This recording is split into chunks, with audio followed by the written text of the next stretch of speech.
Hello' friends, এনেকৈ বাৰু আপোনালোকে বনাই খাইছেনে নাই মই নাজানো। আজি মই ষ্টাফ আলু পৰঠা বনাম বুলি ভাবিছোঁ আৰু লগতে আপোনালোকে আলু চেণ্ডউইচ বুলিও ক'ব পাৰি। বিশেষকৈ আজি মই যেনেকৈ বনাইছোঁ আচলতে চেণ্ডউইচ বুলিয়ে ক'ব পাৰি।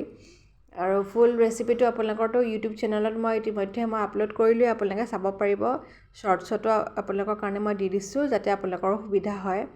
আগতীয়াকৈ আপোনালোকে বইলখিনি মেচ কৰি ল'বও পাৰে, মই কিন্তু পাছতহে আলু কৰিছোঁ।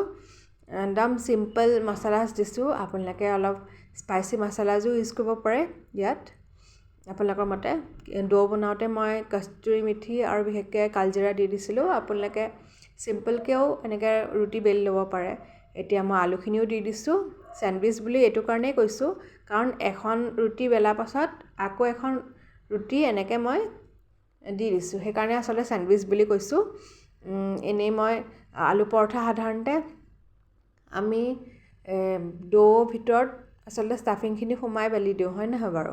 কিন্তু একদম কুইক হ'বলৈ কাৰণে আচলতে এইটো ৰেচিপি আপোনালোকৰ লগত মই শ্বেয়াৰ কৰিলোঁ। এতিয়া আৰু কি, ঘি বাটাৰ নহ'লে আপোনালোকে অইলত এনেকৈ অলপ ল' ফ্লেমত ফ্ৰাই কৰি লওক আৰু পটাপট এতিয়া ৰেডিও হৈ যাব, নহয়নে বাৰু। আচ্ছা কওকচোন বাৰু, কোনে কোনে আলু পৰঠা খাই ভাল পায় আৰু আপোনালোকৰ বিশেষকৈ উইকেণ্ডছত নহ'লে বিশেষকৈ সপ্তাহত আপোনালোকে বনায় নেকি, কমেণ্ট ছেকশ্যনত জনাবচোন। নে আপোনালোকে ভেজিছ দি বনায় এতিয়াও মোক জনাব। এতিয়া মই বিশেষকৈ চিকেন লৈ লৈছোঁ খাবলৈ কাৰণে আৰু নেমু একটুকুৰ লৈ লৈছোঁ। ইমান যে খাই বঢ়িয়া লাগিলে জানেনে।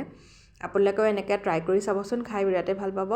প্ৰথমবাৰৰ কাৰণে যদি মোৰ চেনেলটো চাই আছে please subscribe, share, like, comment কৰিব। দেখিছেনে বাৰু ষ্টাফিংখিনিও ভালকৈ সিজিলে, যিহেতু মই ল' ফ্লেমত থৈ দিছিলোঁ। এতিয়া মই খাবলৈও লৈ লৈছোঁ।